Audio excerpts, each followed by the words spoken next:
ಸ್ನೇಹಿತರೆ ನಮಸ್ತೆ. Welcome to Chaitanya career academy. ಸ್ನೇಹಿತರೆ, ಈ ವರ್ಷದ ಕೆಸೆಟ್ ಪರೀಕ್ಷೆಗೆ ಸಂಬಂಧಪಟ್ಟ ಹಾಗೆ ಈಗಾಗಲೇ ತಾತ್ಕಾಲಿಕ ಫಲಿತಾಂಶವನ್ನು ಪ್ರಕಟ ಮಾಡಲಾಗಿದೆ. ಅಂದ್ರೆ ತಾತ್ಕಾಲಿಕ ಕಟ್ ಆಫ್ ಪಟ್ಟಿಯನ್ನು ಪ್ರಕಟ ಮಾಡಿದ್ದಾರೆ. ಎಲ್ಲ ಸಬ್ಜೆಕ್ಟ್ಗೆ ಸಂಬಂಧಪಟ್ಟ ಹಾಗೆ ಕೂಡ ಕಟ್ ಆಫ್ ಅಂಕಗಳನ್ನು ಪ್ರಕಟ ಮಾಡಿದ್ದಾರೆ. ಆ ಕಟ್ ಆಫ್ ಅಂಕಗಳಷ್ಟು ಅಥವಾ ಅದಕ್ಕಿಂತ ಹೆಚ್ಚು ಅಂಕಗಳನ್ನು ಗಳಿಸಿದಂತ ಎಲ್ಲ ಅಭ್ಯರ್ಥಿಗಳು ಕೂಡ ಈ ವರ್ಷದ ಕೆಸೆಟ್ ಪರೀಕ್ಷೆಯಲ್ಲಿ ಅರ್ಹತೆಯನ್ನು ಗಳಿಸ್ತಾರೆ. ಸೊ ಕೆಸೆಟ್ ಪರೀಕ್ಷೆಯಲ್ಲಿ ಅರ್ಹತೆಯನ್ನು ಗಳಿಸಿದಂತ ಎಲ್ಲ ಅಭ್ಯರ್ಥಿಗಳಿಗೆ ಕೂಡ ನಮ್ಮ ಕಡೆಯಿಂದ ಶುಭ ಹಾರೈಕೆಗಳು.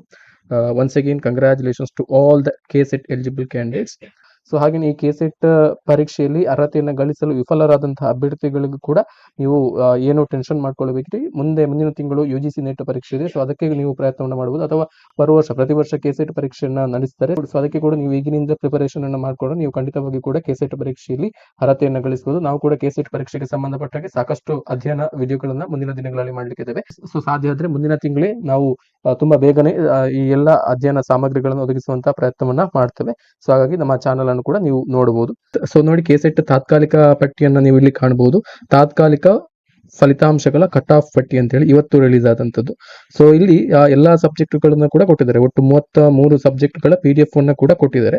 ಸೊ ಇಲ್ಲಿ ನೀವು ನೋಡಬಹುದು, ಫಾರ್ ಎಕ್ಸಾಂಪಲ್ ಕಾಮರ್ಸ್ ಸಬ್ಜೆಕ್ಟ್ ಗೆ ಸಂಬಂಧಪಟ್ಟ ಹಾಗೆ ಇಲ್ಲಿ ಕಾಮರ್ಸ್ ಸಬ್ಜೆಕ್ಟ್ ಗೆ ಸಂಬಂಧಪಟ್ಟ ಹಾಗೆ ಹೈಯೆಸ್ಟ್ ಸ್ಕೋರ್ ಇರುವಂತದ್ದು 232 ಅಂಕಗಳಿಗೆ. ಸೊ ಇಲ್ಲಿ ನೋಡಿ, ನೀವು ಇಲ್ಲಿ ಕಾಣಬಹುದು, ಇಲ್ಲಿ GM ಕ್ಯಾಟಗರಿಗೆ ಇಲ್ಲಿ ಎಷ್ಟು ಸ್ಲಾಟ್ಗಳು ಅಂತ ಹೇಳಿದ್ರೆ 552 ಸ್ಲಾಟ್ಸ್ ಅವೈಲೇಬಲ್.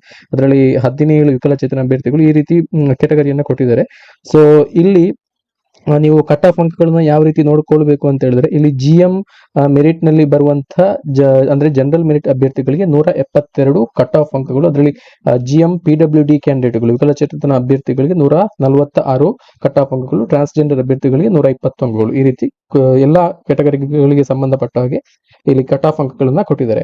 ಸೊ ಈ ಕಟ್ ಆಫ್ ಅಂಕಗಳಷ್ಟು ಅಥವಾ ಅದಕ್ಕಿಂತ ಹೆಚ್ಚು ಅಂಕಗಳನ್ನ ಗಳಿಸಿದಂತ ಎಲ್ಲ ಅಭ್ಯರ್ಥಿಗಳು ಕೂಡ ಈ ಕೆಸೆಟ್ ಪರೀಕ್ಷೆಯಲ್ಲಿ ಎಲಿಜಿಬಲ್ ಕ್ಯಾಂಡಿಡೇಟ್ ಅಂತೇಳಿ ಅನಿಸಿಕೊಳ್ತಾರೆ. ಎಲ್ಲರೂ ಕೂಡ ಕೆಸೆಟ್ ಎಲಿಜಿಬಿಲಿಟಿ ಸರ್ಟಿಫಿಕೇಟ್ ಅನ್ನು ಕೊಡ್ತಾರೆ. ಸೊ ಈ ರೀತಿ ನೀವು ನಿಮ್ಮ ಸಬ್ಜೆಕ್ಟ್ ಗೆ ಸಂಬಂಧಪಟ್ಟ ಹಾಗೆ ನಿಮ್ಮ ಕ್ಯಾಟಗರಿಯಲ್ಲಿ ಅದರ ಎದುರುಗಡೆ ಇರುವಂತ ಕಟ್ ಆಫ್ ಅಂಕಗಳನ್ನ ನೀವು ನೋಡ್ಕೊಳ್ಬೇಕು. ಈ ರೀತಿ ನೋಡಿ. ಸೊ ಆ ನಂತರ ಇನ್ನೊಂದು ಪ್ರಮುಖವಾಗಿರುವಂತಹ ವಿಚಾರ ಏನಂತ ಹೇಳಿದ್ರೆ, ಇಲ್ಲಿ ನೋಡಿ, ಕೆಸೆಟ್ 2025 ತಾತ್ಕಾಲಿಕ ಫಲಿತಾಂಶ ಪಟ್ಟಿ ಅಂತೇಳಿ ಕೊಟ್ಟಿದ್ದಾರೆ. ಇಲ್ಲಿ ನೀವು ಗಮನಿಸಬಹುದು, ಇಲ್ಲಿ ಎಲ್ಲ ಸಬ್ಜೆಕ್ಟ್ಗಳದ್ದು ಕೂಡ ಕೊಡ್ತಾರೆ. ಸದ್ಯಕ್ಕೆ ಕಾಮರ್ಸ್ ಸಬ್ಜೆಕ್ಟ್ ಗೆ ಸಂಬಂಧಪಟ್ಟಾಗೆ ಈ PDF ನಲ್ಲಿ ಏನು ಕೊಟ್ಟಿದ್ದಾರೆ ಅಂತ ಹೇಳಿದ್ರೆ, ಯಾರೆಲ್ಲ ಎಲಿಜಿಬಲ್ ಕ್ಯಾಂಡಿಡೇಟ್ಸ್ ಗಳಿದ್ದಾರೆ ಅವರೆಲ್ಲರ ಅಪ್ಲಿಕೇಶನ್ ನಂಬರ್ ಅನ್ನ ಕೊಟ್ಟಿದ್ದಾರೆ. ಸೊ ನೀವು ನಿಮ್ಮ ಅಪ್ಲಿಕೇಶನ್ ನಂಬರ್ ಅಥವಾ ರಿಜಿಸ್ಟ್ರೇಷನ್ ನಂಬರ್ ಅನ್ನ ಇಲ್ಲಿ ಫೈಂಡ್ ಔಟ್ ಮಾಡ್ಕೊಳ್ಬೇಕು. ಕಂಟ್ರೋಲ್ F ಅಥವಾ ನಿಮ್ಮ ಗೂಗಲ್ PDF ಇವರಲ್ಲಿ ಅಲ್ಲಿ ಸರ್ಚ್ ಮಾಡಿ ನೀವು ನಿಮ್ಮ ಅಪ್ಲಿಕೇಶನ್ ನಂಬರ್ ಅನ್ನ ಸರ್ಚ್ ಮಾಡಿದ್ರೆ ಇಲ್ಲಿ ನಿಮ್ಮ ಅಪ್ಲಿಕೇಶನ್ ನಂಬರ್ ಹೈಲೈಟ್ ಆಗುತ್ತೆ. ಸೊ ಈ ಹೈಲೈಟ್ ಆದ್ರೆ ನೀವು ಪಟ್ಟಿಯಲ್ಲಿ ಇದ್ದೀರಾ ಅಂತೇಳಿ ಅರ್ಥ. ಅಥವಾ ನಿಮಗೆ ಈಗಾಗಲೇ ಫಲಿತಾಂಶವನ್ನು ನೀವು ನೋಡಿರ್ತೀರಿ. ಸೊ ಕಟ್ ಆಫ್ ಅಂಕಗಳು ಎಷ್ಟು ಅದನ್ನು ಕೂಡ ನೋಡಿರ್ತೀರಿ.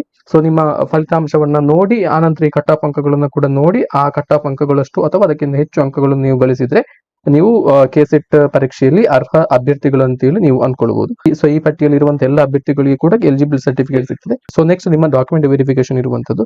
ಸೊ ಡಾಕ್ಯುಮೆಂಟ್ ವೆರಿಫಿಕೇಶನ್ ಅಂತಂದ್ರೆ ನೀವು ಒಂದಷ್ಟು ದಾಖಲಾತಿಗಳನ್ನ, ಮೂಲ ದಾಖಲಾತಿಗಳು ಹಾಗೆ ಕೆಲವೊಂದಿಷ್ಟು ಜೆರಾಕ್ಸ್ ಪ್ರತಿಗಳನ್ನ ಕೂಡ ಡಾಕ್ಯುಮೆಂಟ್ ವೆರಿಫಿಕೇಶನ್ ಗೆ ನೀವು KEA ಕಚೇರಿಗೆ, ಬೆಂಗಳೂರಿನಲ್ಲಿರುವಂತಹ ಮಲ್ಲೇಶ್ವರಂನಲ್ಲಿರುವಂತಹ KEA ಕಚೇರಿಗೆ ನೀವು ಹೋಗಿ ಅಲ್ಲಿ ಫಿಸಿಕಲಿ ನೀವೇ ಹೋಗಿ ಖುದ್ದಾಗಿ ಹೋಗಿ ನಿಮ್ಮ ಸಬ್ಜೆಕ್ಟ್ ಗೆ ಸಂಬಂಧಪಟ್ಟ ಯಾವ ಡೇಟ್ ಅನ್ನ ಕೊಡ್ತಾರೆ, ಯಾವ ಟೈಮ್ ಅನ್ನ ಕೊಡ್ತಾರೆ, ಆ ದಿನಾಂಕದಲ್ಲಿ ನೀವು ಕಡ್ಡಾಯವಾಗಿ ಹೋಗಿ ಖುದ್ದಾಗಿ ಹೋಗಿ ನಿಮ್ಮ ಡಾಕ್ಯುಮೆಂಟ್ ವೆರಿಫಿಕೇಶನ್ ಅನ್ನ ಮಾಡ್ಕೊಳ್ಬೇಕು.